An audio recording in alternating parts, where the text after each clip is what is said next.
We are live. Just stop messing around. Uh,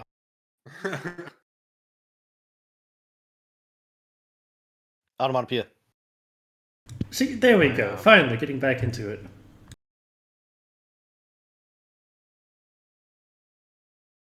uh, Phil, do So, I also just jump into the stuff? while our glorious game master gets the Get final some touches music. ready on today's Feast of Violence, we are going to jump to two of our glorious members Oh my chatting god, up. oh my god, the application did not respond. Oh, there we go, okay. Never mind. Music bot is up. Since it has been a while, I'm going to go over a little bit of a recap.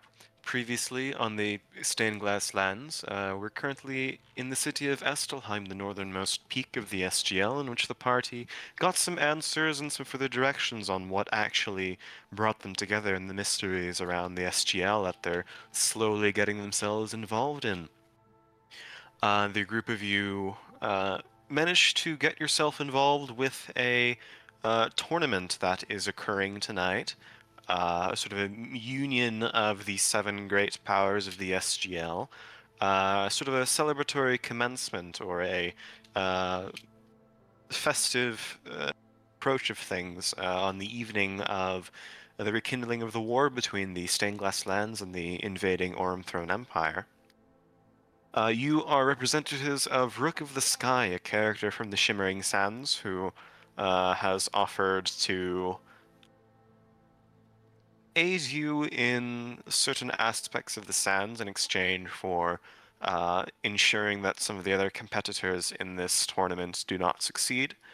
And she somewhat cryptically informed you that the Volpanal Prophet told you that you would be the ones that should represent her tonight. During the process, you spoke with Hano, the Kenku sort of crime leader in this city, the leader of the Cyclic Order, who explained that this is a game of bargains. The tournament that you discovered some clues about will be uh, binding in the sense that the agreements and deals that get made are official. And you spent the rest of your time going about the other six delegates. That would be Salama, the necromancer of the Kalani Basin, King Amadeus, the leader of the Ochre Kingdom, Inaregia, the leader of the Inari Dynasty, Theft of a Rose, the leader, current resigning trade lord of Bajikdara in the Shimmering Sands, Daras Acervo, the Arcana Sovereign of Malefica, and the Bloody Baron of New Kylax, the newly founded nation of wine and revelry caught between Amadeus and Gia. You made your bargains if you want to refresh yourselves and each other on that as I make some final touches. And tonight, as the evening begins to set, you have entered a courtyard with all of the other competitors around a central fountain around which there are non-magical but rather high-quality common-level armor and weapons for you to equip yourselves with for the incipient, presumably fight. Uh, and I'll change the map over as I finish adding all of the tokens. Ooh, we get tokens. Yes, you get a lot of tokens.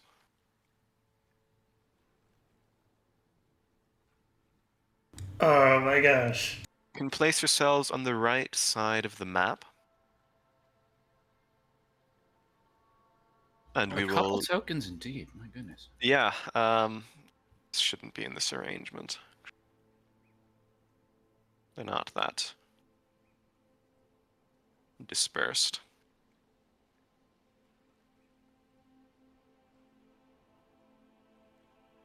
I think we ended with Chain and Foshker like off to the side talking, having like a little Yes. chit chat. There was a conversation that you had with the Stained Glass Knight who was watching a performance by the representatives from New Kylax in the center. You can see they're around a fountain. Some of them are playing music, dancing, throwing knives. generally being quite positive and uplifting despite the hostilities being thrown around. You can see several skeletal figures in the back, um, one of them streaming blood, and a very elegantly well-dressed in black robes female, looks to be Vulpinal, carrying locked at the elbow with what appears to be a sort of hunched, very old man. I can't really see his face, there's a hood over it. In one of the corners, you can see sharpening their weapons and kind of chatting idly amongst themselves are the black thorn-like dressed delegates of Rose. And I still have yet to add the two knights and some of the Vulpinals.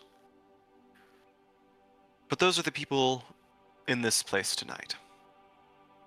Saltaris, one of the representatives of the Inari dynasty, at some point, very awkwardly and shyly, but with a smile on his face, asked Leora out for a dance later on in the evening once all things have been done, and it would be soon to enter the ring. But the evening is yours if you'd like to have a few conversations amongst yourselves before it officially begins.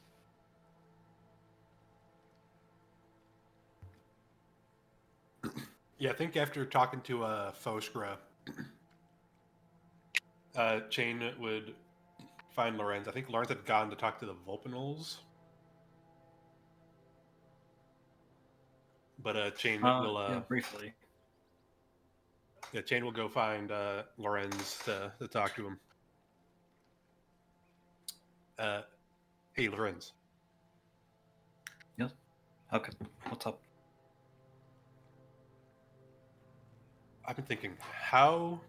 You can speak telepathically too, right? More or less.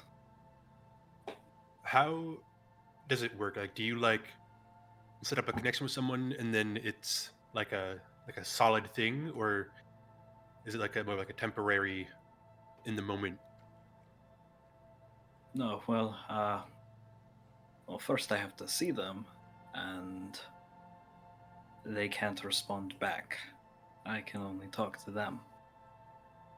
Oh. But if they leave your line of sight, then you can no longer speak to them?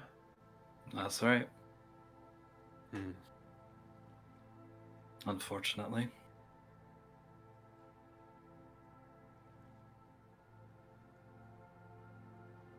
I'm trying to think.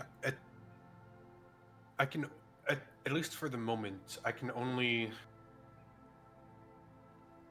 get my psychic whispers up with 3 others.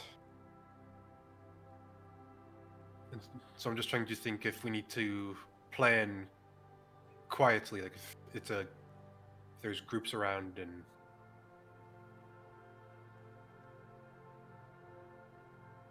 I don't know if you've tried speaking telepathically to read, but that is basically just a no-go. I feel like that is just wasted. I haven't tried to speak telepathically to him, but I have heard his thoughts. Yeah. I have to yell my thoughts to get him to even respond to them, and then the one time I told him to respond through it, it was it like just a cacophony to you too when you heard his thoughts? Yes, it was so many voices screaming over each other. It was...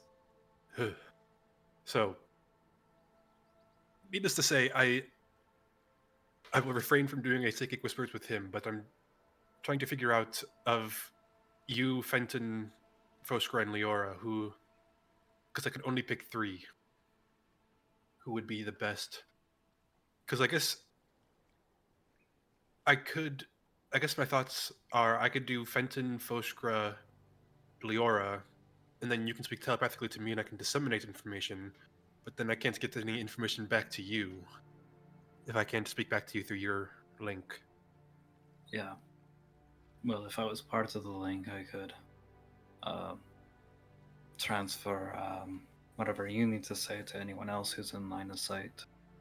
Oh, true, true. Okay. So, what do you think?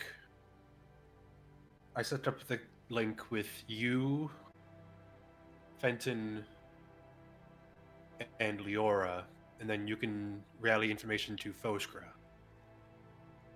I don't know if that's a good idea. Remember what happened last time with Foshka? Or were you there? Okay. So then I'll do you, Fenton, and Foskra, because I think at least the last couple times I've been with him, he's gotten the hang of it with me at least. And then you can disseminate information to Leora. Fenton just seems to have the most information about the arena itself so far, so I think it's important to include him. Right, yeah, that makes sense. Okay. Chain will set up a Psychic Whispers with Lorenz, Fenton, and Foskra.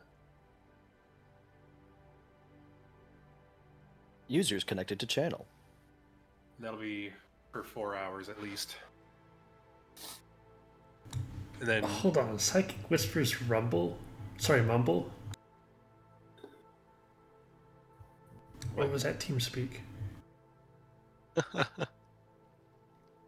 I don't know what you're talking about. But anyways, once the connection's up, Chain will just send a thought to Fenton and Foskra as well, and just say, I've set up a link. Fenton, Kritzesh, and Lorenz, you are all set up in a link together, and Lorenz will disseminate any other information to Leora and possibly Reed, but I do not have confidence in telepathic communication with him. Very good. That is wise. Mm.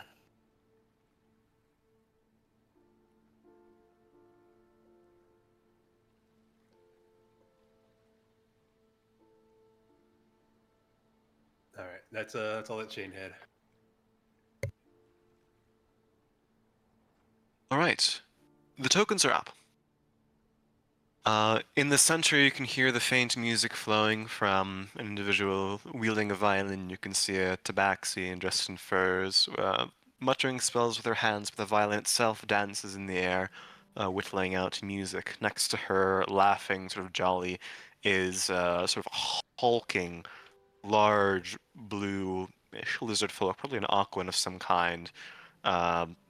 Seems to be a strongman act. He carries a massive maul that resembles a mallet in his hands, but he seems to know how to use it. The fire dancer you saw before Foshka is also performing an act. You can see flames on her blades, as well as a tabaxi near her.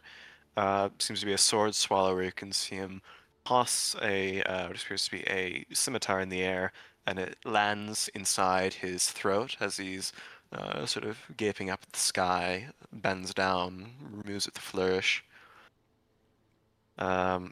To your left, in the main party, you can see a very tall Anubian dressed in reflective silver armor.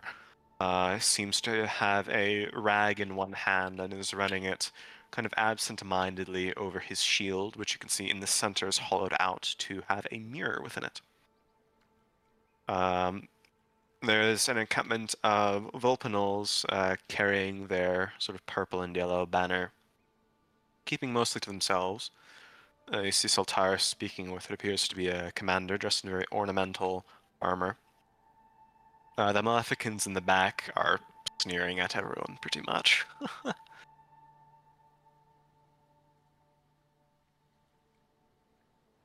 So, you have individuals to interact with if you would like, or if you'd like to spend the evening to rest up and prepare, discuss your strategies in combat, you may. Is there a someone who seems to be a leader among Ensei's people? New Kylax? Among Ensei's people, yes, they're the ringleader, sort of burly-looking tabaxi dressed in no armor, but rather elegant-looking aristocratic clothes you're very familiar with. Let's see, he's the one that guided you into the Baron's court, the tabaxi right here. Leonin, pardon me. Yeah, this one. It's got a stash. It's got a mustache. He does have a mustache, yes. I would like to speak with him. He watches you approach. He seems to be sort of seated on the lip of this fountain, rises and spreads his arms. Ah, my friend, what can I help you with? I come to seek perhaps an agreement between us. Of course, of course. What have you to offer? Well, Ensei's a fool, but he's not one to be stepped on. I suspect you are all capable fighters, in truth, yes? Of course. What did you think? He sent people to make a show out of it and not have a competent performance? Yes. Look at that. Good. I am under Rook's banner tonight, but I do consider Opidus home. Accordingly, I have struck a deal with Amadeus.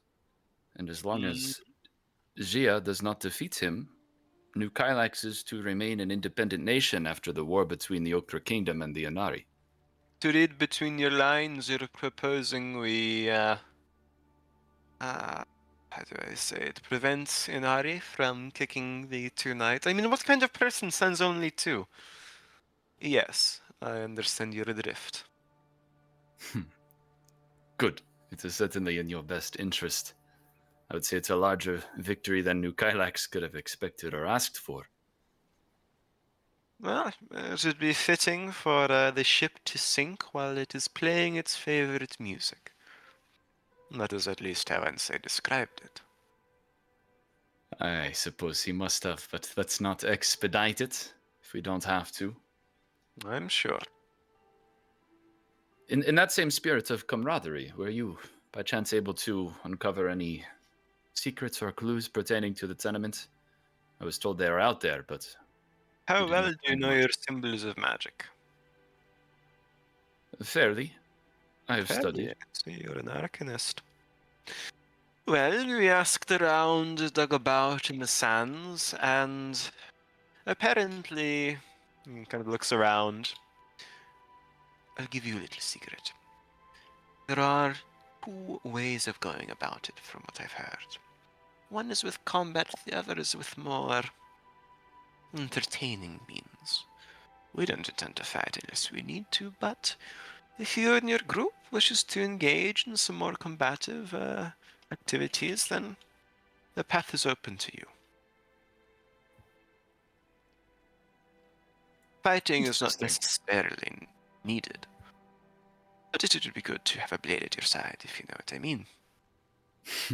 I'm sure several of my companions will be eager for just that. Your insights are appreciated, though.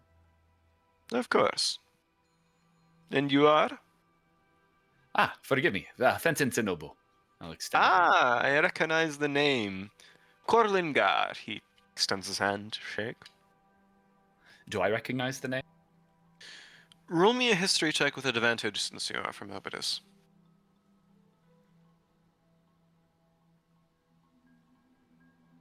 13.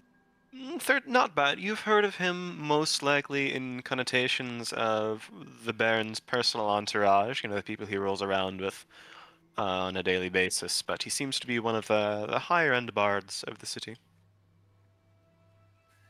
It is a pleasure to meet you. And the protege as well. I hope to impress. Well, make a name out of yourself out there. And perhaps we'll make it Working on it. country. But isn't that the nature of these games? It's all meant to be fun.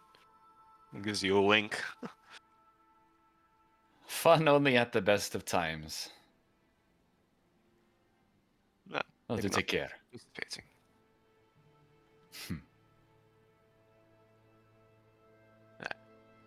I bid you good luck in there. You as well. That's it for me and Corlin, was it? Orlin, yes. Lovely. Oh, I spelt it right. -1 R. I'm going to say that's a new record. Wow. Nice.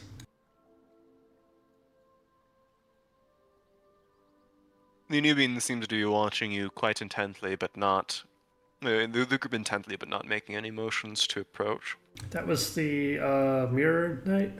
Yes, you know him as Rakamat Ma, fairly famous Nubian warrior and a general.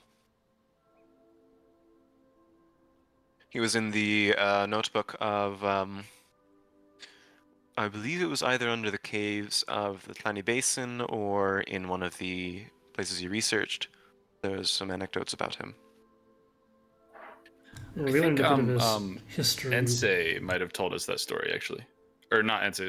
Stilima. Yes, the Stilima was the one. Estelma, Actually. yeah. Yeah, and in comparison, you see the very jovial, sort of prismatic, radiating armor strapped on the golden scales of a similarly brawny but sort of lithe dragonborn that you spoke with last time, who is sort of clapping and enjoying the show of the performers. Quite polar opposites, but We can kill the Mirror Knight. We should keep the other one.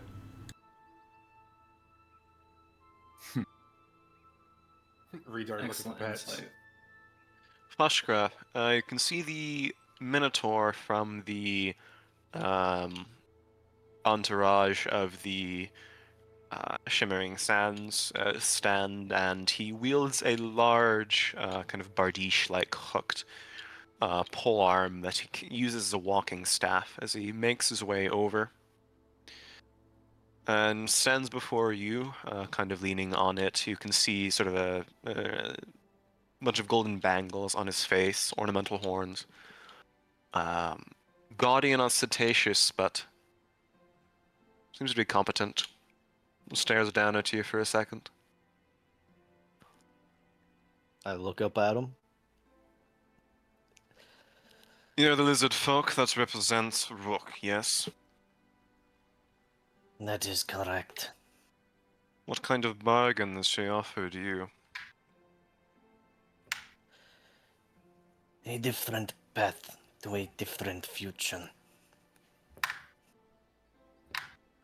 It's very vague. I come with know. you. I come to you with a proposition by Rose. He suspects, based on your conversation, that Rook has offered a sanctuary city for your people should you aid in defeating us tonight. Am I correct?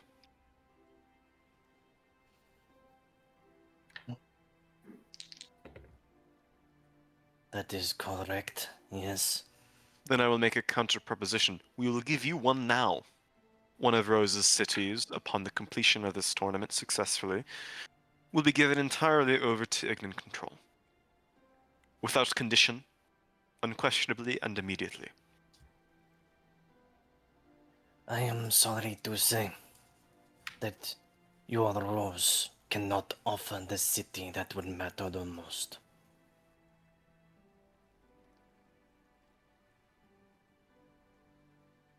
You lizard folk are very picky for what is functionally beggars in the sands. Fine then. Turns and walks away.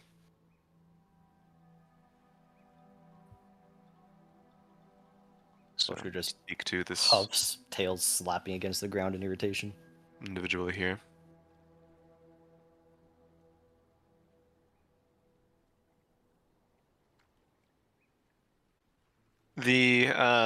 Reed, you notice the Uvalpanol that kind of poked you with a spear and ushered you off Gia's platform seems to be making his rounds. Very ornamental armor. First goes up here, has a chat with Corlin, then begins to approach, make your way with one of the priests in tow. He stands there. Hey, representatives of Rook. For a day, yes. Hello, Fox. I'm assuming you've spoken with the other competitors. Some. Well, I don't believe that all are worth speaking to, and he glances towards the rows of delegates with a little bit of an annoyed air. Looks back to you, kind of sighs. Well, to sweeten the bargain, if you are wishing to aid us in defeating Amadeus, Gia has promised the use of her teleportation sigils, depending on how the night spreads. We will be able to move you and your group more readily around the stained glass lands, especially in territories that the Vapinos frequent. In addition, with certain prophecies and fates that may be shared with you. Consider that. The last soothsayer to tell my fate died. The one before then recoiled in horror.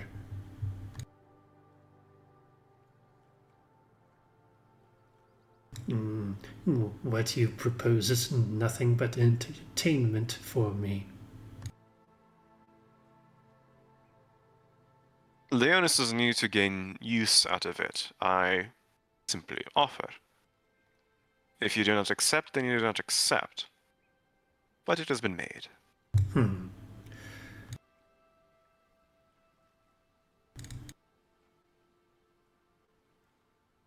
I stare for about another 5 seconds before turning around and walking back to the group. Well, shrugs and gives a bow towards all of you. I wish you well. Turns around. The Yep. foxes are offering, if we aid them, that they will let us use the teleportation circles.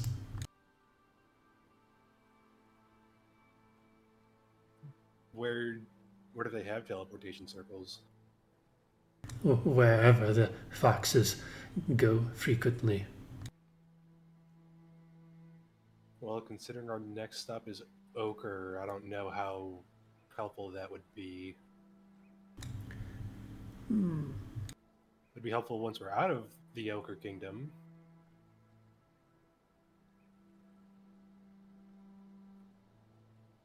I will look towards Leora.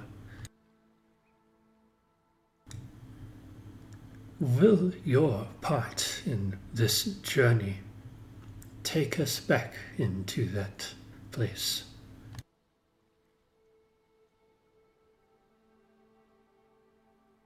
I'm not too sure, honestly.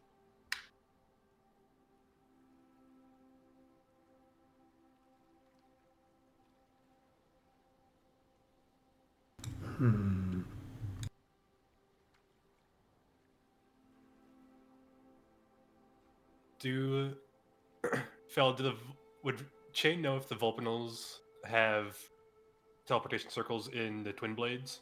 Or would that be outside of their jurisdiction? Roll me a history check. 6. 6. You're not sure. You know that Vulpinals, particularly on cloudless nights when the stars are available, are often known to, or at least rumored to, fly in the sky among the pathways of the stars and constellations. But beyond that, you don't know much. Even the Vulpinals are flying now, Chain. Okay, Reed, what did they ask in return? I'm assuming our help in defeating To Amadeus' people? destroy Amadeus' chance at winning.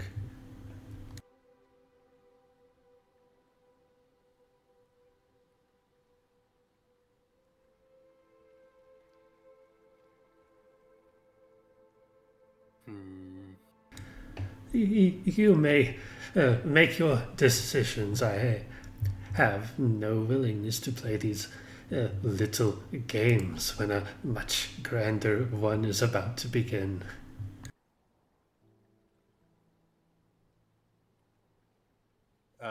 Jane's gonna look over at Leora.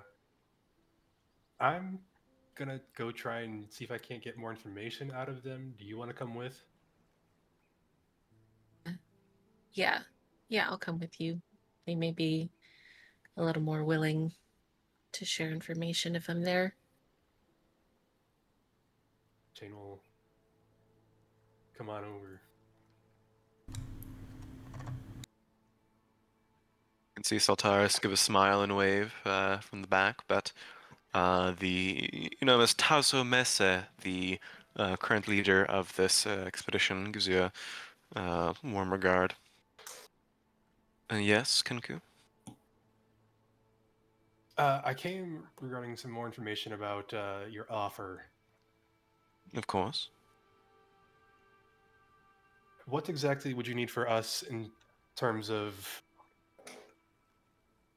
us being able to receive the benefits of that offer? Should you not make any deals with Amadeus, and should you aid us in defeating them, then I suppose it's somewhat subjective, but provided at the end of it they do not prevail, gives a slight shrug, you will have certain access to our archives. Within the Twin Blades, within the dynasty itself, and within certain portions of the Suval Forest where they still remain. Reed mentioned access to teleportation circles as well. Can you provide more information on where exactly you would get access to those? Yes, as I just mentioned, the Suval Forest, the dynasty itself, and the Twin Blades. Gotcha. Hold on, I need to look at the map real quick. There it is.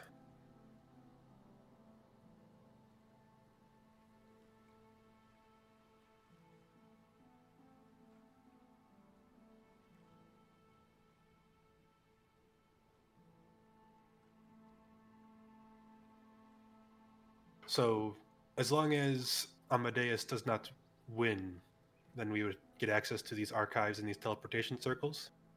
Correct? And provided you do not fight us, obviously we are. Should you accept? Gotcha.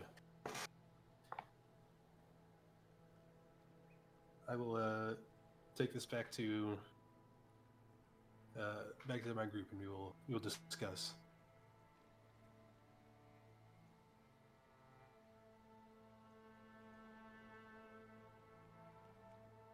Fair enough. Leora and Lorenz read, and then the cluster of you can see. Actually, let me get one more token.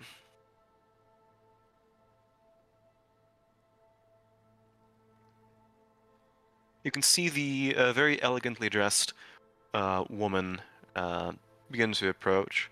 The sort of old male figure, very, very hunched, like basically pracked, sort of back to the ground, basically being carried at her side. You can see he has an umbrella that he's using as a cane, sort of hobbling on the ground, but she pays no real mind, and she moves with sort of an air of grace, a smile on her face.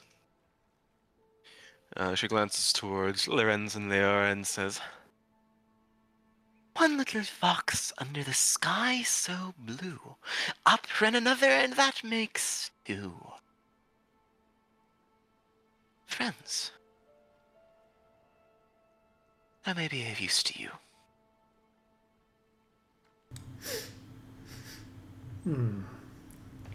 How so? Thought that in the usual process of the chits and chatters that go on before fun events, I might make my introduction. I'm Chandra Marvane. And this, she points towards the individual beside her. Well, he's just an old man. Walking to the grave, is that right? Right.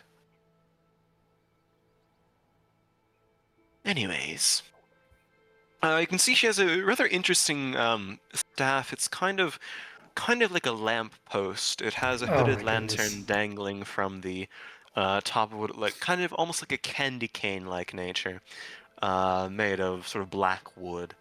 There's some branches on top. It rattles a bit when she moves. Is there a blue light? There's not a blue light. It's just pale white.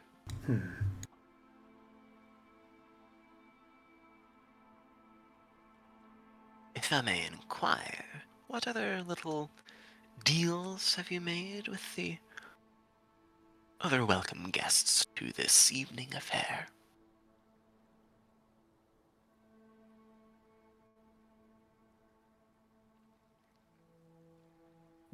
What would you like to know?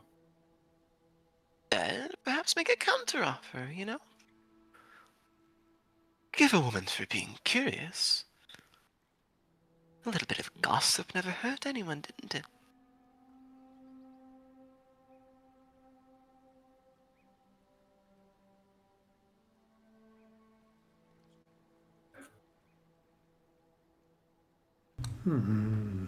So, You- remind me again. Who have we agreed to so far? Because I think it's So Bloody Baron. with the leaders, Amadeus does not want the Inari to win. The leader of the Inari does not want the Inari to win. However, the troops do. As long as, let's see, as long as the Inari do not do better than the Ogre Kingdom, then how was the place called? Fenton's Homeland should be okay. New Kylex. Yeah, New Kylex should be okay. I think if we embarrass Stir Soros people, then we'll get free passage to his castle. So, Starost, definitely fuck over.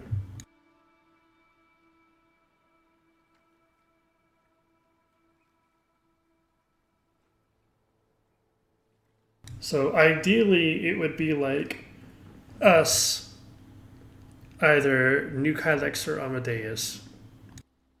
Then below them, Zia, and then at the bottom would be Starost. That's ideal. If we play it right and the new Kylexians are competent, then we can uphold our bargain with the Inari. Wow. Ah, scary! Wow, who is that? While also, I mean, yeah, if New Kylex can stop the Inari from winning, and Amadeus also doesn't win, then we technically uphold our agreement with the Inari as well. Do we currently have an agreement with the Inari to not, like, personally fuck them over? No, not as We don't official. have- I mean, they we don't have basically anything said set as in long as Amadeus stone. doesn't win and we don't fight them, we can use their teleportation circles. It's kind of the deal they made there. Which Chain is going to bring back Did after the situation plays out. we make an unofficial or recorded alliance with them accidentally last session? I don't believe so, no. I know Lore accidentally made some sort of bargain with them, but I don't recall what exactly it was. With who in particular are you referring to? The Inari, the Vulcanals. So Lorenz and Leora both went up to the Vulcanals, and Gia made a show about officially denying any bargain you had with them, while sort of whispering into Leora's ear that Gia is fine losing so long as Amadeus doesn't win. No, I'm talking about last session. Lore Yeah. and I think Reed were talking to the Vulcanals, and they agreed to something. And you had said that there was like some Oh, magical right, effect right. that took place, and I don't remember Yes, what exactly Lorenz no, had yeah, agreed yeah. to. I recalled that, and I believe it was just ensuring that it was a truce for the moment until Amadeus's troops are down. It was not an alliance, but more of a truce, I believe. So basically, what we can do if the situation allows is we stand back and watch the two fight, finish off Zia, and heal Amadeus back up.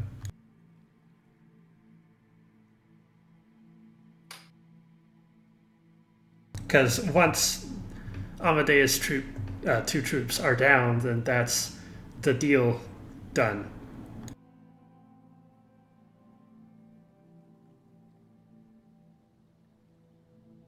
True, though, I think there's really only one victor. So as long as There's only Amadeus, one Inari, victor. yeah, as long as we win, I think we uphold most of our bargains. We really do want to embarrass the roast. Oh, I would love to, yeah. Embarrass the roast, we can go to Ochre. As long as also we get rid of shove the nerds in the Thorn Guard, locker. because so that way. Wait, do we have to win the whole thing for Rook to win, or do we just have to beat the Thorn Guard for Rook to win?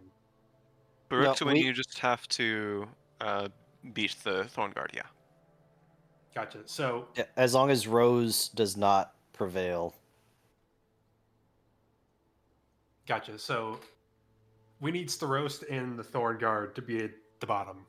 Though Rook did say that if we do win, the treasure from the treasure from victory would allow her to straight up buy one of the cities and skip and make the So, war there. The much deal faster. that Rose and Rook have made is exchange of one of the cities they control. Yeah. Whoever wins will get one of the other city, pretty much. Okay, I thought that was part of like if you win the treasure at the end, then she can use it to buy another city. Not particularly. But there is a good amount of treasure at the end. And that's what a lot of these people are fighting for.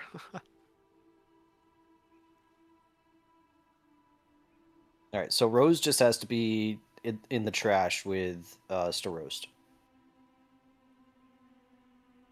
And We go on. Salema, I imagine. Yeah, obviously we don't want her to win either, because who knows what she wants? Probably to fucking kill everything else. True. Tuesday things. We hate Tuesdays. She needs enough blood to resurrect her lover. No, trust me, it's not blood.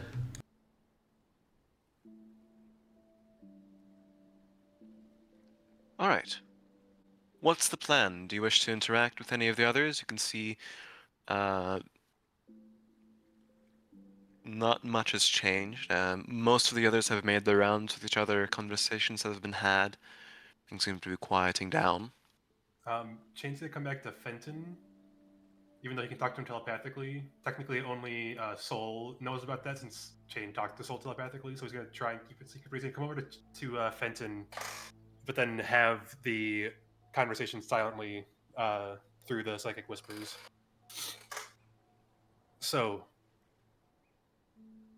the Inari have offered us, if we don't fight them and Amadeus's people lose, then they have archives and teleportation circles in obviously the Inari, then Suville, and also the Twin Blades that they would give us access to. Oh. That would be tremendous. And save us a lot of time. I assume we'll have to get around quite a bit more after Ochre Kingdom. The question is, can you refresh me on the terms of your bargain with Amadeus? Yes, it was twofold, I suppose. Just as long as Gia and the Inari do not win, Amadeus has agreed to let New Kylax remain as a sovereign nation after the end of the war between Ochre Kingdom and the Inari. Beyond that, for our sake, if Storost is thoroughly knocked out of the competition, then all of us, you and Foskra and Reed included, will have safe passage to the Stained Glass Palace. Okay. So, do you think it is unsafe to agree to their proposition? We would just basically have to not fight them or Amadeus's people, is what it sounds like. But make sure at the same time that neither of them win. Right. New Kylax is on our side against fighting against the Inari, at least, and Amadeus's men as well, I suppose.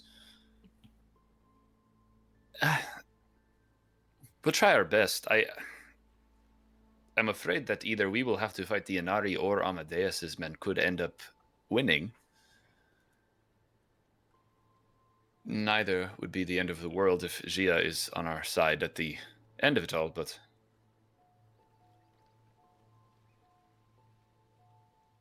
I'm still not sure what to expect. The ringleader, Ensei's man there, he indicated that there may be multiple paths to victory, either fighting or something he described as more entertaining. I don't know if it's performance or intellect or some other manner of game.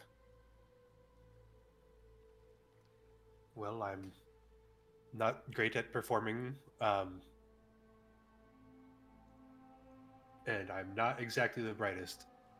I'm kind of good at hiding and killing. Yeah, well, I'm certainly not the most proficient in fighting, but if we have to stick together, I think we are weighted more in that direction.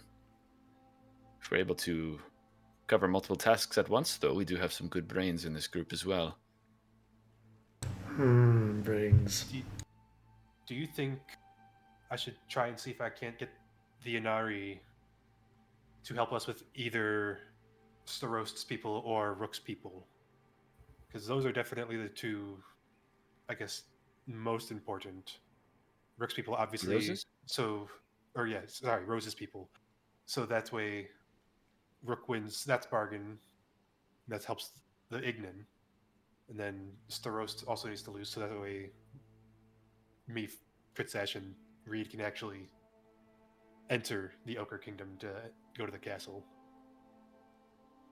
If they are willing, sure. The more hands we have on our side, the better. I think it's really coming down to one victor, though, Jane. I think that has to be us or Amadeus.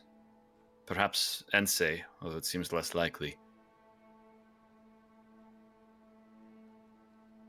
Well, I know it's a tournament. There's always going to only be one victor, but we don't really know what to expect when we go in there. We know everything that you told us about how it's segmented into different segments, and there seems to be magic sigils in there.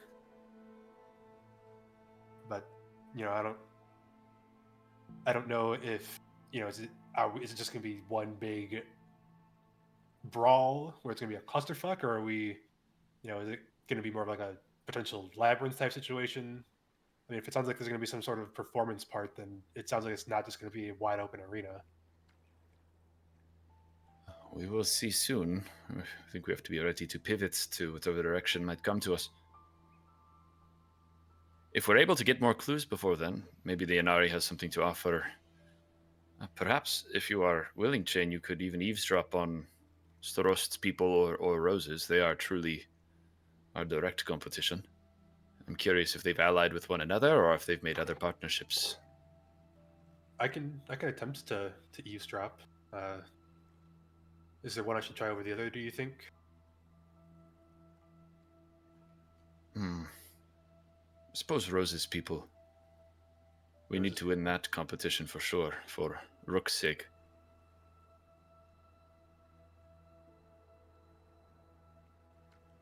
Okay, well, I can go talk to them. I told the Inari that we would consider their proposition. I don't know if you want to solidify things with them or not, but I guess in the meantime, I will go try and eavesdrop, and I will let you know what I hear. All right, that sounds good.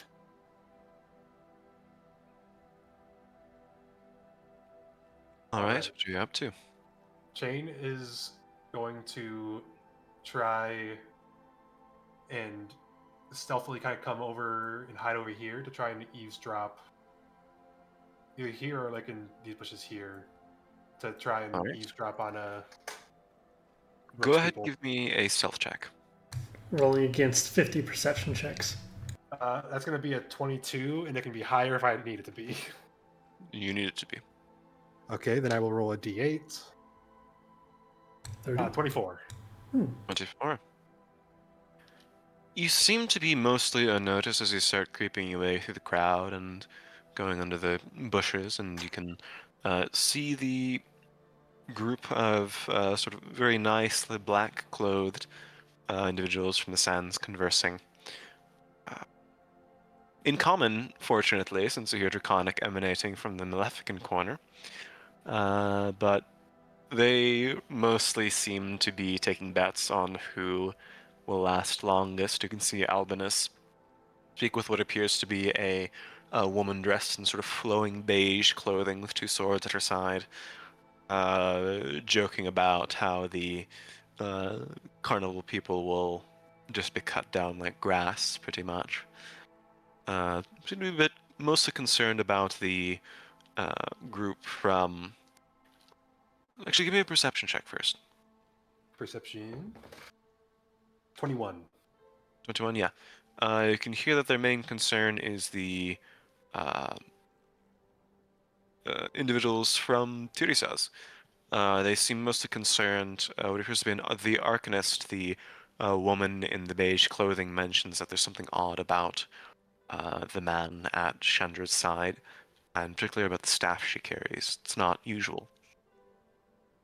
It's emanating very, very strong necromancy.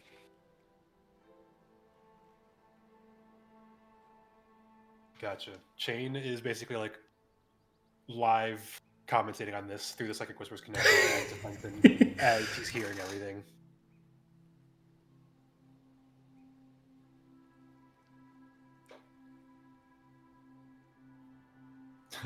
Live leak. Alright. And did that Psionic die make it so that I was fully hidden? Yes.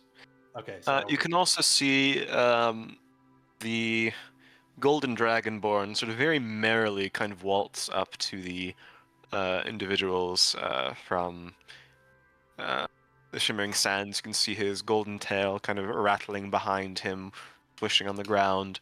Kind of stands and says to Albinus,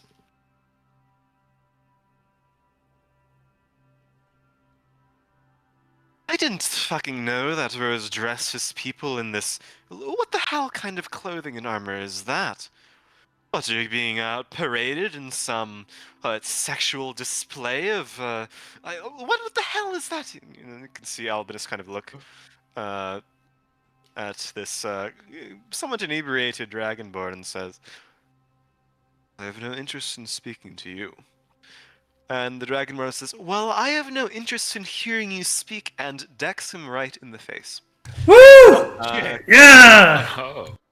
Albinus kind of stagger back, grab his weapon, and the dragon shakes his hand and says, no weapons until we're in the arena. I wouldn't even call you friend. Just turns and walks away. yeah, Chain is live commentating that to Fenton. just wait, the Golden Dragonborn's coming over.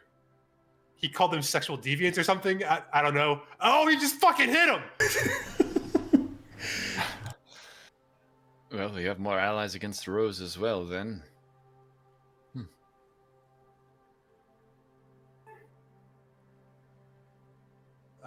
If that's all Chain's gonna get, then he's gonna try and sneak his way back out. And then once he's kind of like in this area, then he'll just walk back normally.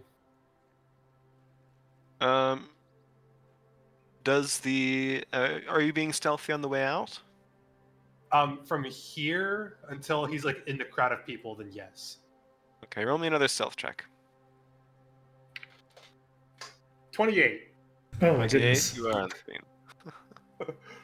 Yeah. Then once he's like kind of like in like the crowd of people, then he just walks back normally. Mhm. My turn. Well, that was something. It But wasn't useless, no. Sounds like they're mostly concerned about the Talani people, which I get it. They're fucking creepy as shit. Yeah, that is sensible. I am hoping we're not overlooking them, but I don't really see where Zasala falls in all of this. Neither do I, and I don't know if I want to go talk to them. It looks like Reed's got you covered. Point over there, Reed creeping that direction. Oh God, I'll be back. Reed, Chain's gonna hide in the bushes. Roll me a stealth check, Jane. 21. It can be higher if I need it to be. I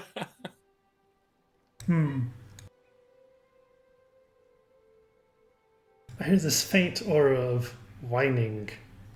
I'll ignore it for now. You fucking bitch. Do I need higher than a 21?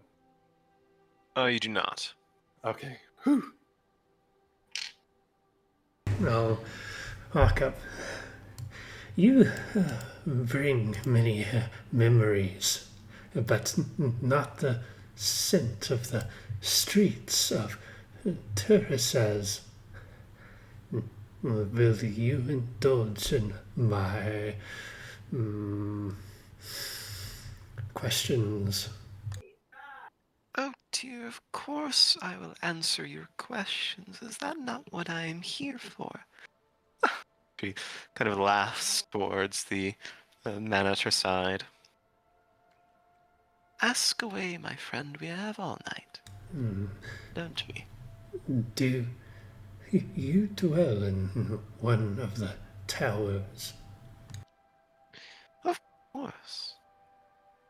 An apprentice must live with their master, am I right?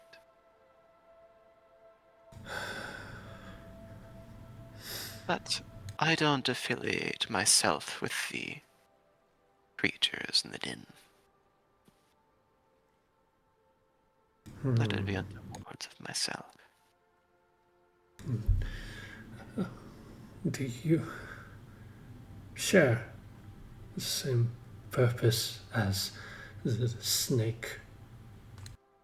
No, but I wish to learn. What do you think I'm here for? Kind of rattles the staff at her side on the ground. You can hear within the lantern mechanism there appears to be a ringing bell, and a dolorous kind of hum emerges from it. Does that one also turn blue? Oh, how did you know?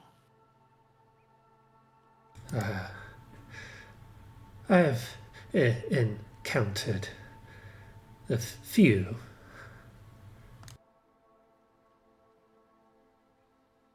I see. Well, I don't think you've encountered one quite like this, but who knows? Maybe you'll see. And she glances towards the man at her side. We shall see indeed. Where is the soul right now? Roll me an insight check. 21. She seems taken aback by the question for a second, but hides it quite smoothly. Ah, don't you ever mind that. She's working on it, like one would a quilt, stitch by stitch. You seem like quite a fine seam, don't you? But maybe I'm getting ahead of myself.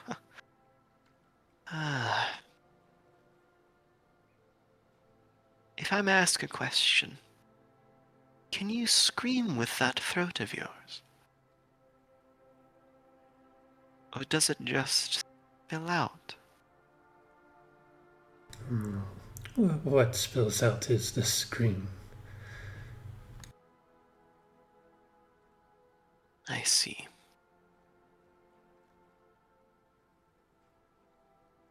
I Is that You like let- some kind of chord or code? No. I'll offer you this. Should you let us win, we'll spare you.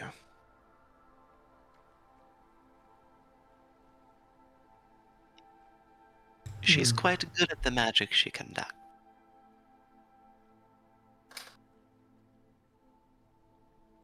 It's much less painful than the alternative, and much less permanent, wouldn't you say?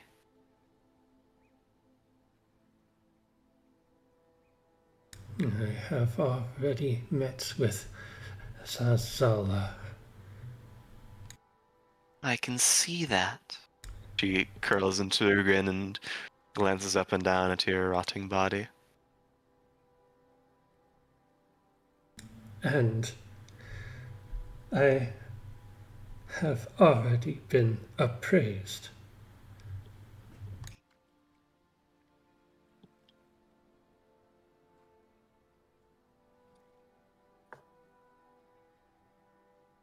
Stay out of her way.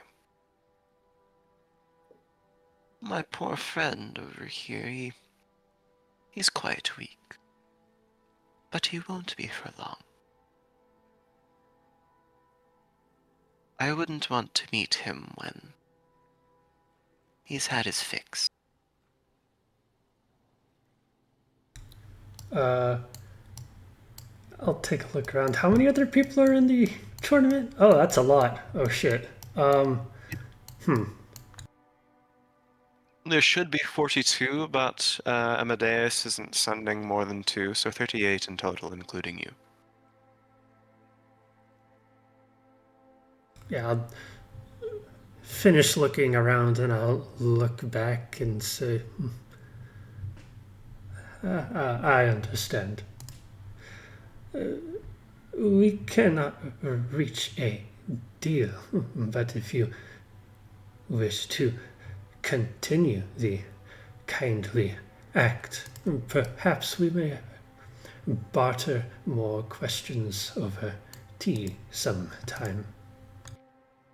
Someday when we are not as opposed to one another. Run along now. Can I insight check Reed to see what he's thinking when he was looking around? Because Jane has no fucking idea what she means by fix. Go ahead if you'd like. I mean, 14. Reed, were you being duplicitous or lying in any way? I was just kind of counting people with my eyes. I can't You count, can- you know. He can't count, but he was counting people. Got it. You hear a sort of hollow, hoarse cough come from the man at her side. He seems to double down a bit more, and in the brief second you're seeing him, you can see curled around the fist as it comes out of his robe, sort of to rebalance himself on his cane. There is a white, furred, clawed, gaunt hand wrapped around the hilt. Chandra kind of looks to his side, begins to mutter something, kind of like, oh, calm down, it'll be okay. And turns towards one of the individuals behind her, looks towards the Minotaur, mutters something, and rattles the lamp in her hand. You can see the Minotaur take a few steps forward, then drop to a knee, all fours, slowly crumbling away into dust. And you can hear the hooded man inhale a breath, a rasp, and he stands a bit straighter. I do like the staff. And that's my form of saying goodbye. I'll walk away.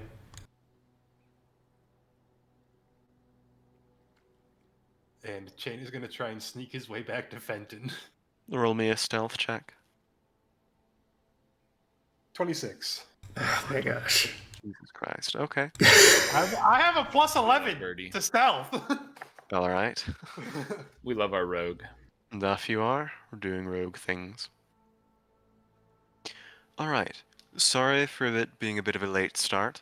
I'm going to resume with some more exciting things, but I have to use the restroom really badly, and then we'll get into the official tournament arc after. 5-minute bio break. First, Fenton real quick while Fel's using the bathroom. Right. So yeah, Chain comes back to Fenton.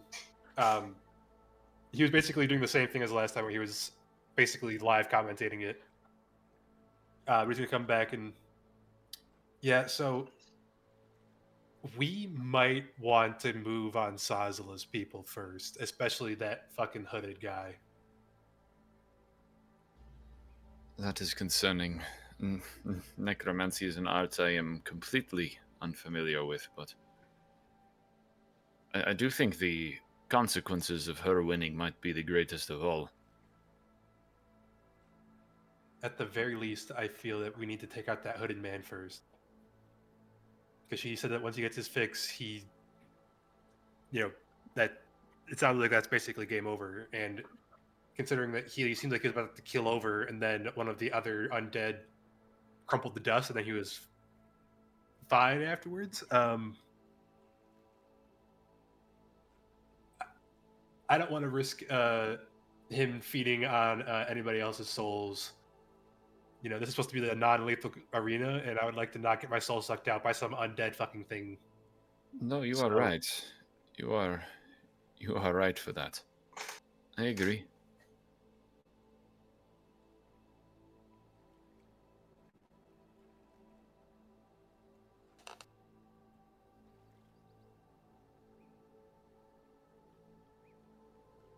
I should probably fill in the others. That would be good.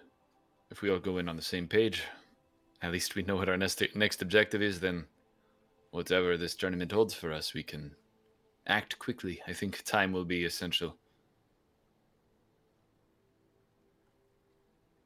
Chain will come over to Lorenz and Leora and basically give them the rundown of everything he learned through his espionage. Foshkar, are you here? Yes. Lizard. Sorry, in character. The lady from Talani. If we are to cross paths, take her staff, break it.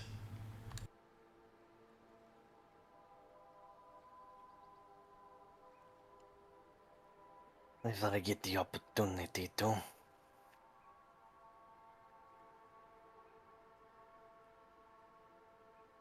It would bring me much joy and perhaps save a life or 10 tonight. This is supposed to be a non-lethal tournament, after all.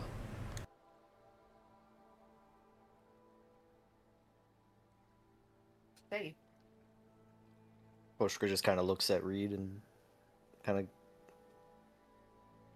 doesn't really say anything, but just kind of nods in understanding.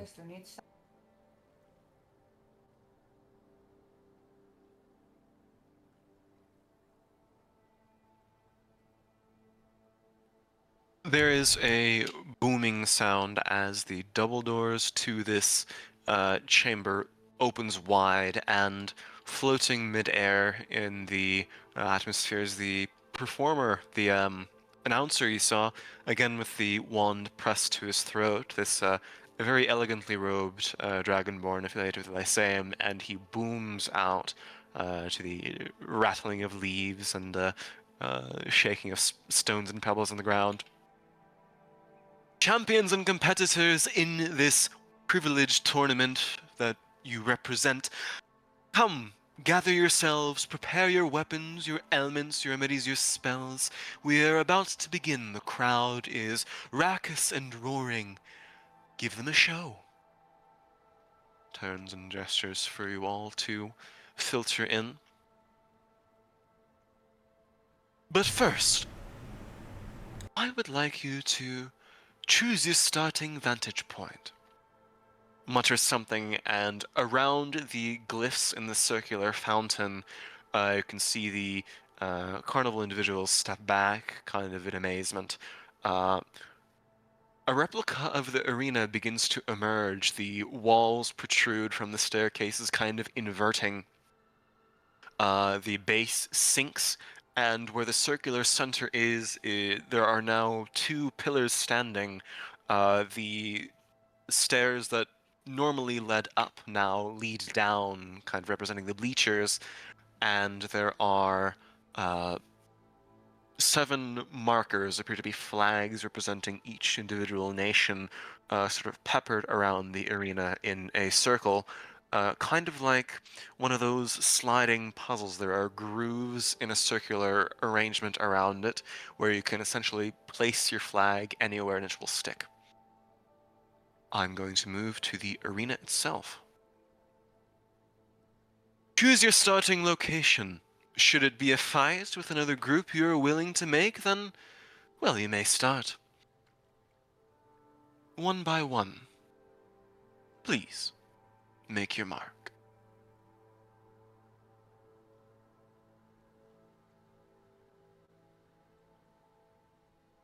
This is what you see a replica of.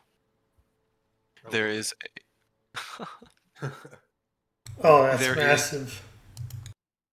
I know this. Wait, hold on. If it's from No, Marvel, I am ending that campaign. No, no. I was about to say it looks like an arena from Final Fantasy XIV, but it's not the same symbols. It's just very similar. You don't see any of the glyphs or symbols on the circular platforms, but you see a center that's carved into 4 segments, and 2 pillars rising in the center. The representatives and the leaders from all of the 7 troops begin to approach. Who's representing your group?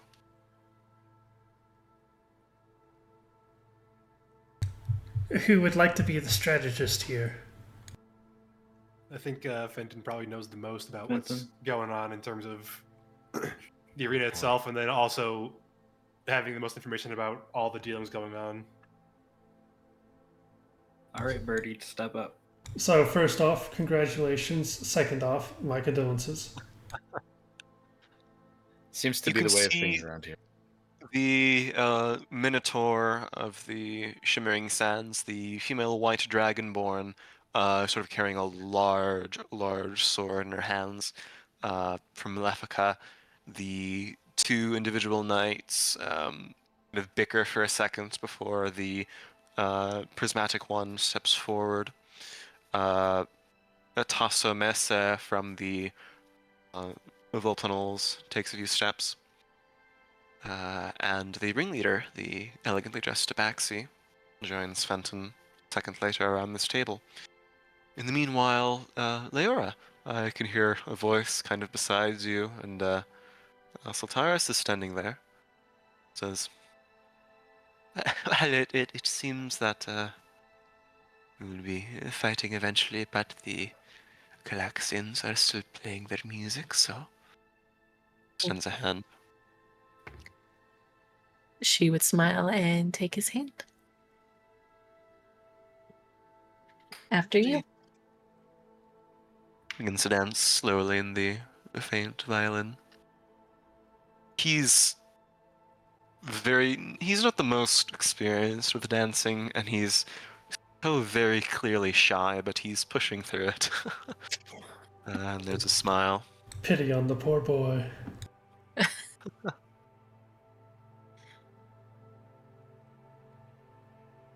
You know, Homeland has been fine.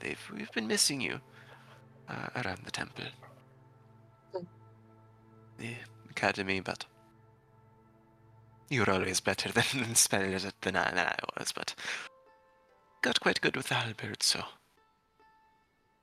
I guess it makes up for it, right?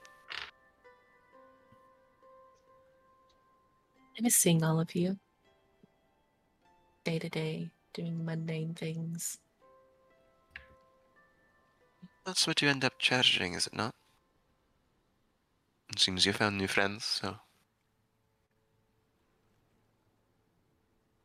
Yeah. They're good people.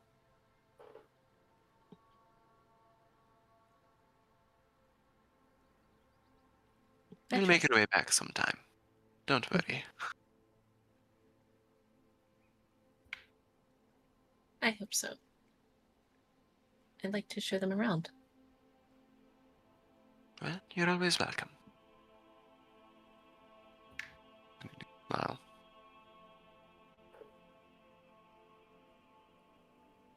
Fenton. Albinus Laura was the first to immediately grab the flag of the Shimmering Sands and place it directly on the leftmost section. And he turns, walks away. Very quick, very clear. I'll place his token on the map.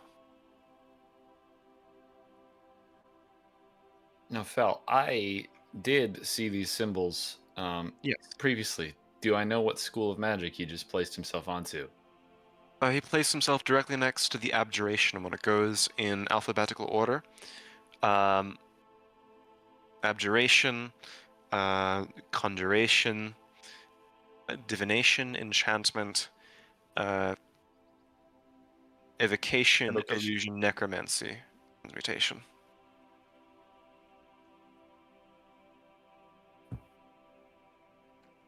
There are 8 of them. 1, 2, 3, 4, 5, 6, 7, 8, and then it repeats. 1, 2, 3, 4, 5, 6, 7, 8. I'll whisper to Chain through that connection. Do you truly wish to fight against Sosala's people immediately? I feel like pairing up with her or Starost might be the good first move. I don't know if any of us want to see what happens when that weird hooded guy gets some souls to eat. You know this arena better than I do. If there's a way that we can possibly win this thing before you have to fighting it, without even having to fight anybody, then that would probably be the better move. But I will see where they end up placing themselves first before I decide. The Maleficans place their flag right next to Rose's. Now, was it next to or across from if we wanted to fight them directly? You don't know particularly. You I know thought that the announcer made a comment on those regards. Oh, you can place your flag right next to Rose's troops if you want to start next to them and immediately fight them. I see. Across from them is a different matter. You know from your flying around the arena that these are teleportation sigils. They seem to be transporting you.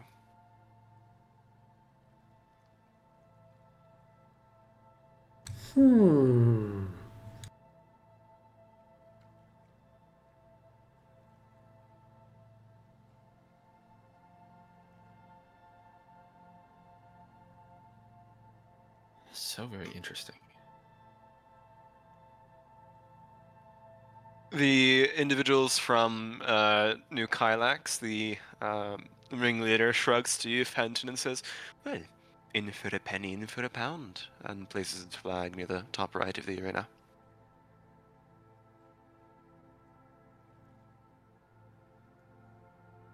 Making any decision? I'm waiting. Yeah.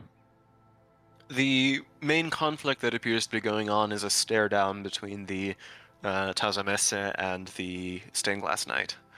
They seem to be waiting for each other to make a move before doing anything, it seems.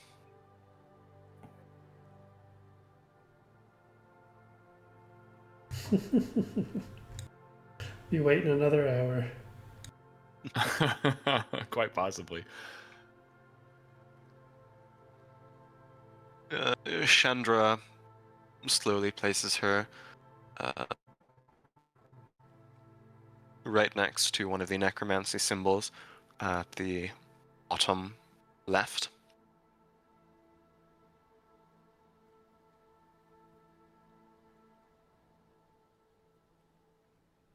So, here we go. And it's just the three of you. Okay, I suppose I will place us near the new Kylaxians then, and directly across this supposed teleportation circle from them. So on the other necromancy symbol. Yeah. All right. The stained glass knight kind of gives a jovial wave and says, "Well, you don't have to sneer at me like that. As well as meet each other on the battlefield at some point." And places his flag at the top left.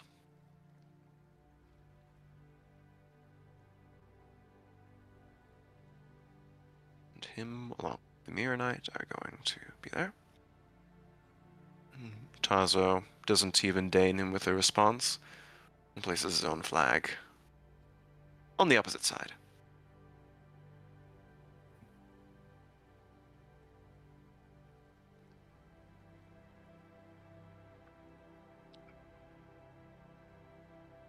As soon as all 7 flags have been placed, there is a spiraling mechanism. You can hear gears turning. The contraption begins to fold and collapse in on itself and submerge beneath water, returning to being a fountain. You can hear a booming voice of the, not quite narrator, but announcer echo over this arena, and the individuals in this place begin to glance at each other. Most of them draw their weapons. The music from the Calaxians stop, and they seem to get a bit more serious about it. Sword Swallower whips his blades back and forth through the air. You can see the Maleficant woman sort of stamp her foot on the ground, shrug her shoulders, and immediately she's encased in this spiked, ice-like armor. Oh, fuck you.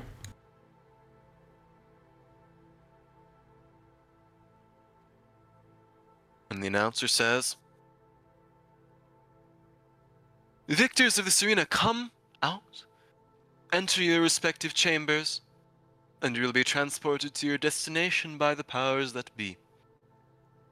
Stand with each other, perhaps 5 feet or so. Close your eyes, and you will begin." Basically commanding you to form a teleportation circle amongst your individual groups. Saltaris pulls away and says, "Stay safe out there. I wish you luck. Goodbye."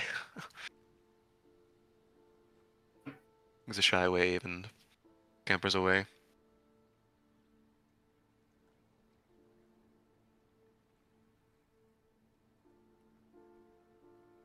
Are there any preparations you'd like to make before the arena? I Do you have a few apologize for moments? anyone who is next to me, as I am going to be going feral with excitement. And Step away real quick. and the air around me starts turning a subtle shade of grunge. He farted. Shane will just make sure that his guns are loaded.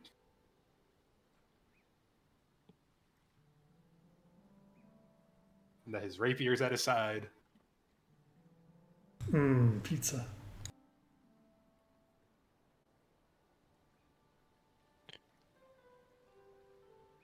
You can see sorry? I just kind of want to quietly explain to the group why I placed this where I placed us, thinking that maybe a teleportation circle directly to the Talani people, but we are near allies. That makes sense.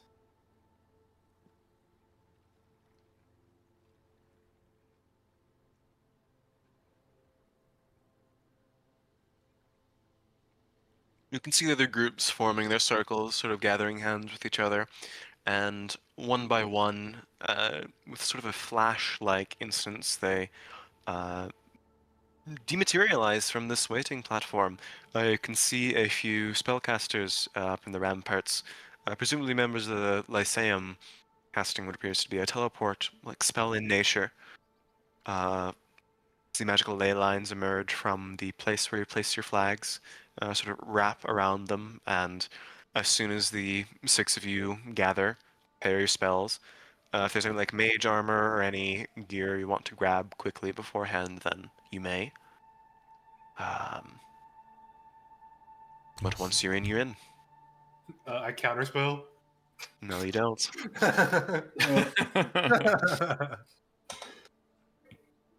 Are you all ready? Yep. Yes. I'm ready. Unless there's any +1 weapons, I think I'm ready. Non-magical. You already have a I'm +1 good, weapon. A crossbow would be nice too, though. Did you get your armor chain? Yes. Okay. I got my standard leather armor. There is the immediate sensation of almost like a roller coaster. Your stomach drops out from under you. You feel nauseous for a second, blinking into the now lit with magical light beaming down from lamps above. Um, the dizzying perspective of the arena inside Estelheim, you can feel the now black-colored charcoal like sands beneath you sift on like silt under your feet. The sense of bewilderment, the immediate fresh mountain air hitting your lungs like jags of ice. And 2 horns blare out, muffling out the deafening sounds of crowds cheering and roaring. You find yourself standing in a large arena, perhaps a quarter of a mile in diameter. In front of you are raised pavilions, perhaps about a step high, each containing glyphs of one school of magic. Those of you with Arcana can easily tell which one is which. All of which lead into a kind of barrier-like shell, kind of like the spokes of a wheel surrounding a dome, around which there is water beneath the surface, but in the quadrant you're facing, it appears to be roiling, sifting beneath. There are things slithering in it. In the quadrant south, it's covered in a sort of dirt that rumbles and quakes. You can see what appears to be a worm-like creature burst from it and then burrow underneath. You can see smoke rising from directly across from you and a sort of gale-like wind. But all of these are covered in a prismatic like sheen that is connected to each and every one of these pavilions. What are you doing in this instant? You can see the representatives from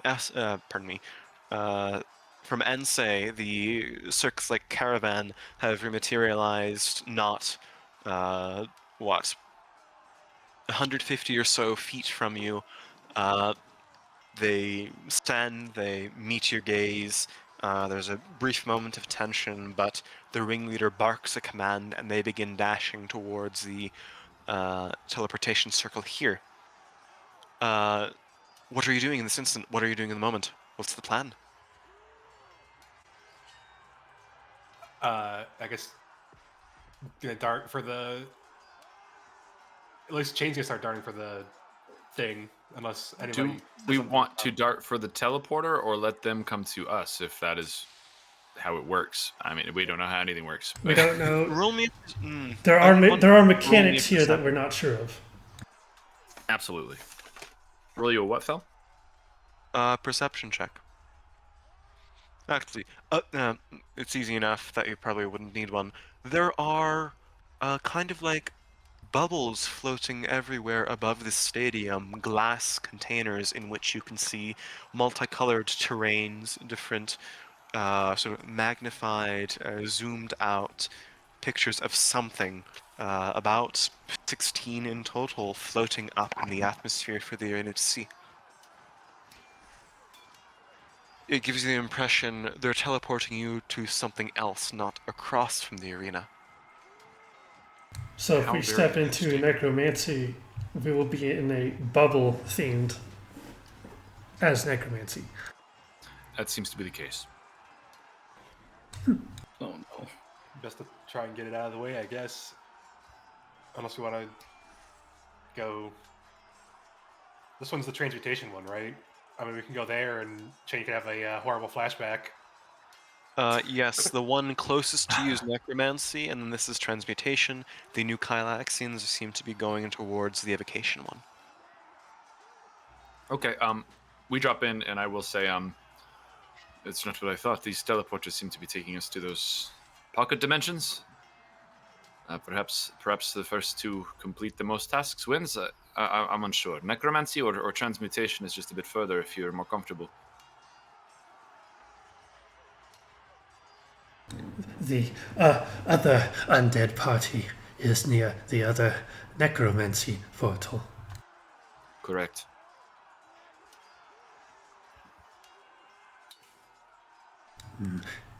We will be first.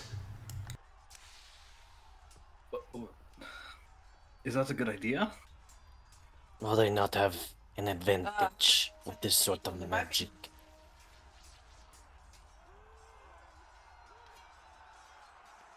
Looking at that hooded guy, it's probably best if we try and catch them early. Oh, fuck it, fine. I think we should try then. Very Forward we well. go. I will fly to the teleporter. You will fly to the teleporter. Those of you who are running, make a perception check. Plebeians. Oh, Yes. bug. Chain. 19.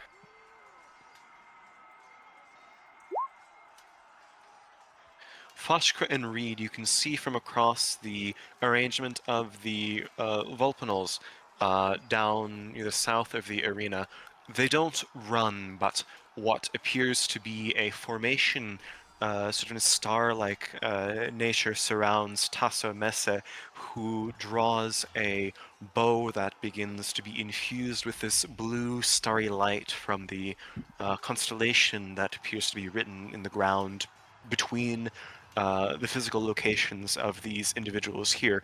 He aims and fires. There's a beaming sound as a massive beam of this blue kind of arrow-like light. He's not a druid of the stars, no. Sort of curves, rises in the air like a rocket, and slams down on the location of the two individuals from the Amadeus is representative of the two knights. You can see there's a massive flash, kind of like the sun is in your eye, and sort of setting up from a kneeling position, the Knight of Mirrors glances down towards where the arrow is deflected on his shield. He gives a look and then begins bounding southward. The other knight begins to move towards a different location. Of course, they can't work together.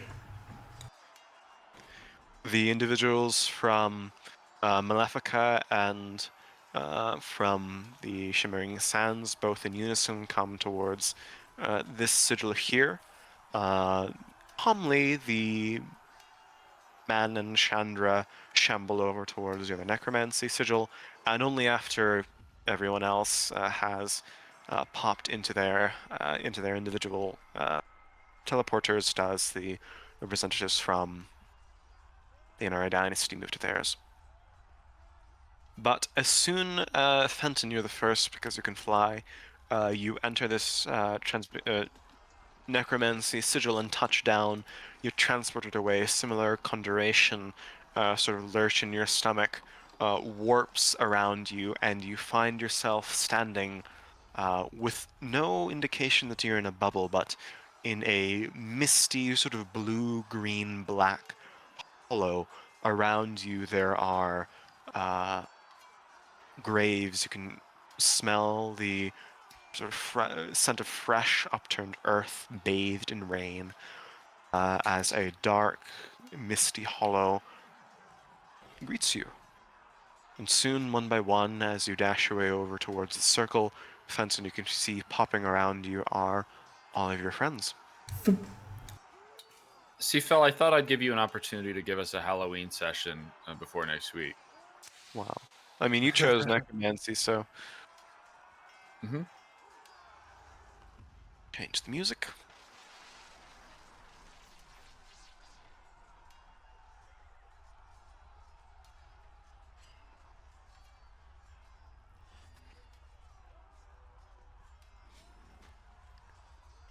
You find yourselves in the cemetery.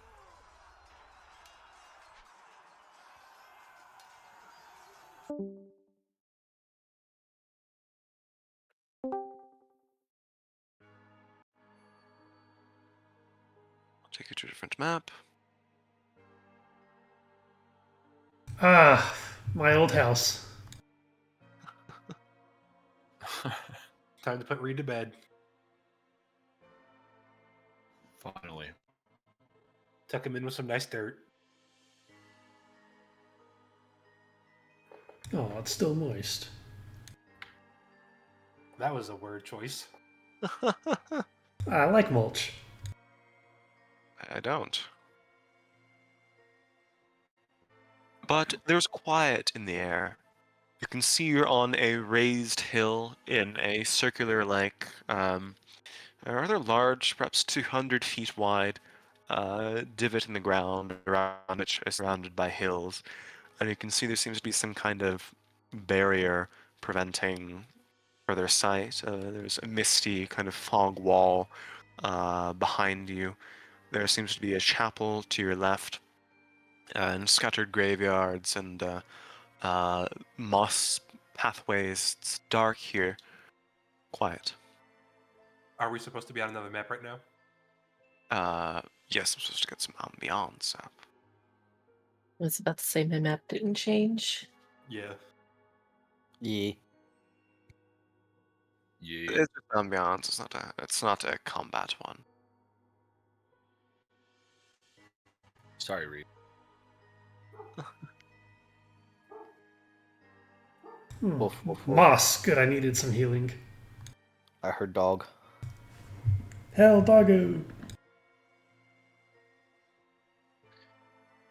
Let me. You know the rule. You do know the rule. It has to be done.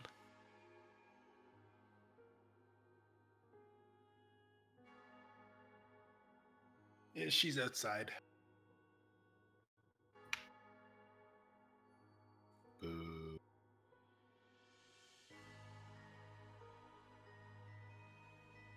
There's a faint downpour in the air. It pools around your shoulders. Unexpected compared to the sands, but it's cold here.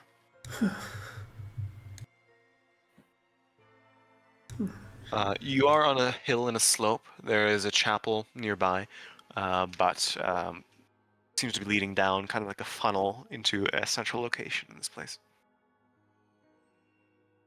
Well, do we want to follow the funnel or do we want to check out the chapel first?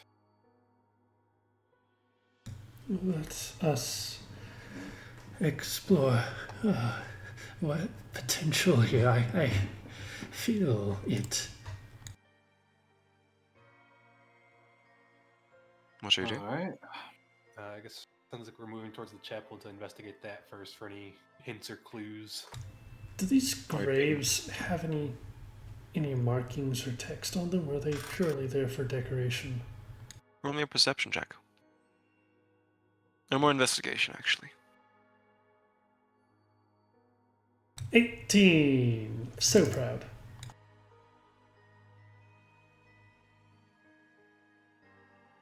18. Glancing at some of the graves, you can see, yeah, they have names on them. There seems to be some repetition in them. They seem to be more for decoration and ambiance, but there are 5. Bird. I require your mind. Yes. I'll point out to the names.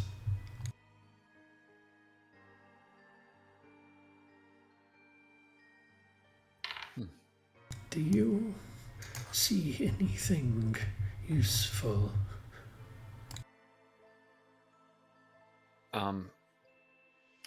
I guess just to check the box as well, 5 names repeating. Do I recognize any of them, and are any of them standouts, or do they truly just seem to be Yep. filling I'm this You population? pulling up, pluribus unum. I'm just pulling up the names I have here.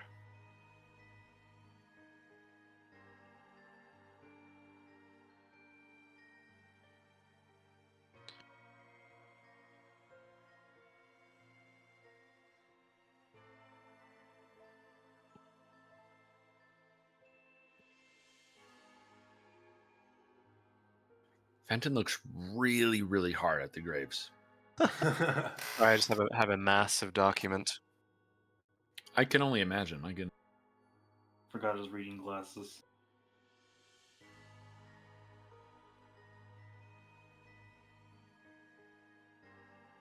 Reading glasses can be an attractive look. It says the 5 names appear to have a slight description. There's Brewer the Brave, Wen the Wise, Tallow the Sleek, Hale the Hated, and Den the Dark. Over and over and over again. Different imageries, different ages, different stages of wear, but only those 5 names.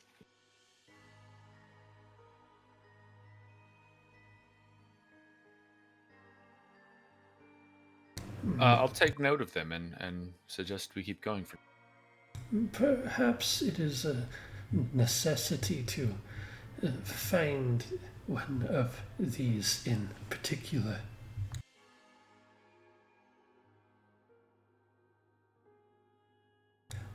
The chapel.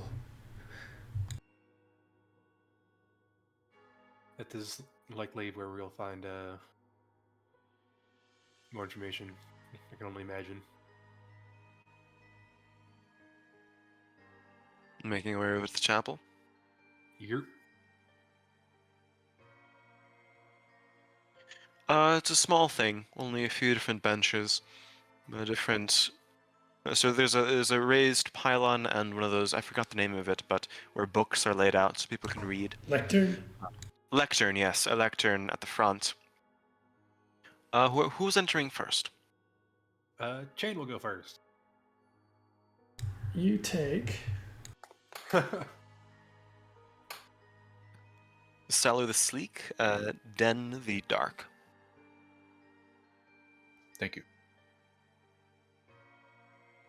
It's very dimly lit, but there are sputtering torches on the sides of it. It's nondescript in the sense that there are no arcane imagery or symbols of any deity, but there is what appears to be a person behind the lectern, sort of slumped and calmly reading over a book. Does he notice Chain? Roll me a stealth check. 15. That can be higher if I need it to be. First, it's a she, and secondly, for investigation, you can see it's not a real image. There's something illusory about it. A sort of dark, dark blue aura clings around it like a shadow in all directions. But this woman raises, and you can see Sazala, the anti-necromancer you've spoken to before.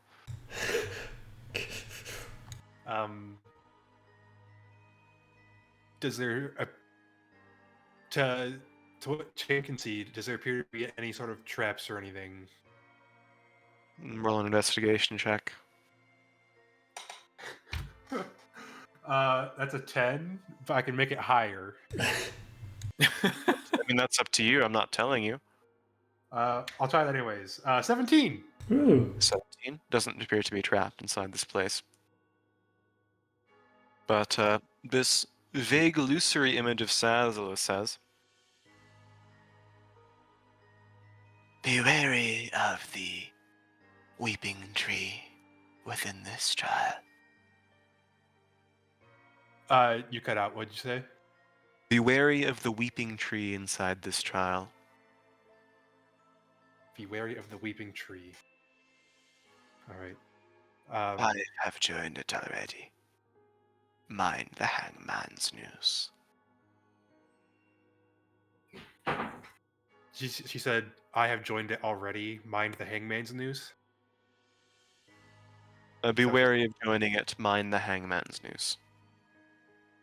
Gotcha. Or many have joined it already. I apologize. All right. Before he goes any further in, Chain will turn back to the group and say what Sazala said.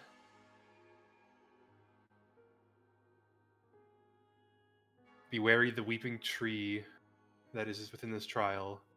Many have joined it already. Mind the hangman's noose. Leave all corpses undisturbed, and for me Leave- you will gain a reward. Leave all corpses undisturbed, and for me you will get a reward. The dead must lie in peace. The dead must lie in peace. How very ironic coming from Sazala. 1 second, sorry.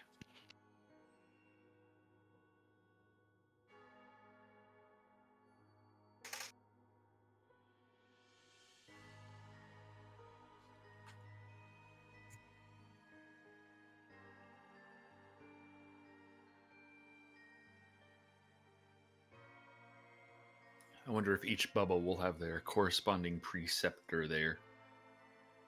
Ah, interesting.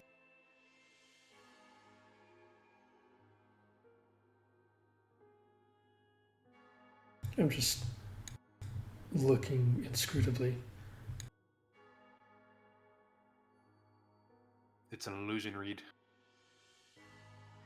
You do look rather inscrutable. Right, I'm back. Sorry about that. Okay. If I walk a circle around this illusion of Zazala, do they react to me? No. Seems to be a figment. Those of you with Arcana can roll a check if you'd like. Oh, I don't have Arcana.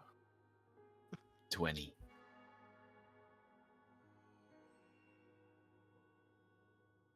This appears to be a major image that has been cast to the point of repetition in the sense that it's a programmed illusion. That's the spell.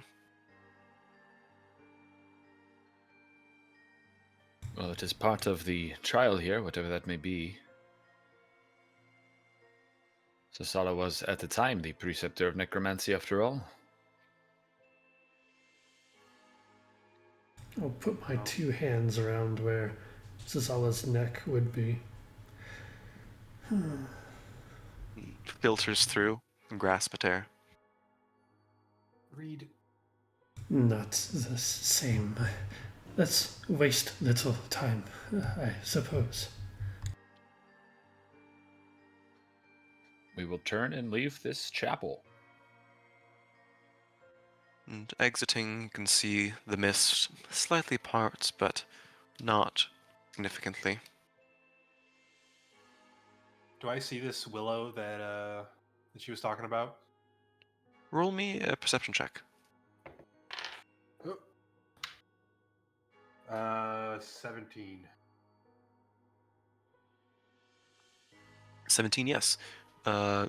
Vaguely through the mist, you can see the outline of what appears to be a large willow tree at the center of this sort of bowl-like basin.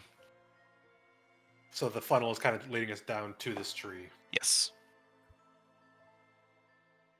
So that looks like the tree that her illusion warned us about.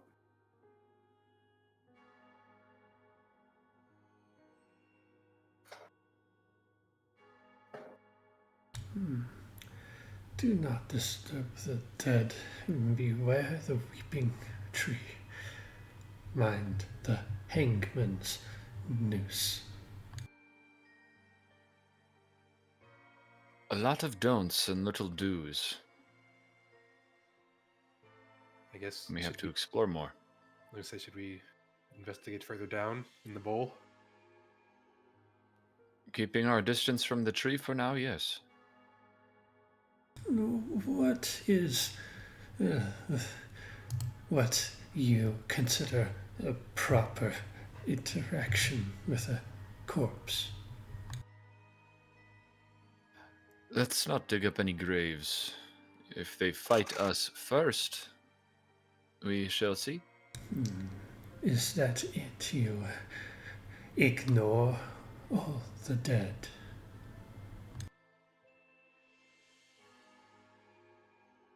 Not ignore them, but we're not supposed to disturb them, so don't, like Ben said, don't dig any up. If they rise but they don't attack us, then maybe we can try talking to them. I sigh and follow their lead.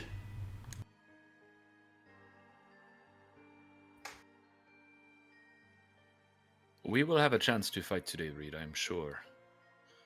Not yet.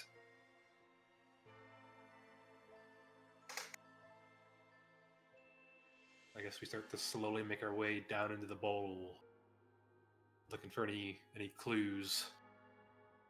Roll me a perception check as you walk. But you exit this chapel and begin working your way down the meandering paths. There's slippery stone, it's cobble, sort of dirt. It's difficult to maintain your footing, but the slope generally gradually evens out. And you can see closer and closer as you approach, and hear the faint creaking of wooden bark, kind of like a door closing, but on a much grander scale. Looming out in front of you, in the center of this location, is a small clearing, from which, jutting like a splinter, is a large willow tree. You can see the hanging fronds, very peacefully kind of dripping water of the rain collapse around it, sort of sagging, swaying, despite there being no wind. And I was gonna say I rolled a 14 on my perception check. If I can make it higher, if that's not high enough. That's okay. You still see the same names repeated over and over and over on these gravestones. And yep. If I take to the sky, can I see any patterns of any kind? Roll me a perception check. Lost in the mist, never seen again. 11. What is your armor class? Oh, I love that. It's 14. As you're flying through the air and rising, and trying to get a closer look, an arrow whizzes by your side. It emerges, you can see sort of curling the air through this cloud-like mist, the image of a skeletal hand collapsing, but chain and fender at about the same time. The only pattern you really see are 5 figures on nooses dangling from different branches of this willow tree. Around this tree are chains around the base that connect to 5 gravestones in a circular pattern around this clearing. And beneath the tree, you can see filtering through these woods a faint glowing blue light.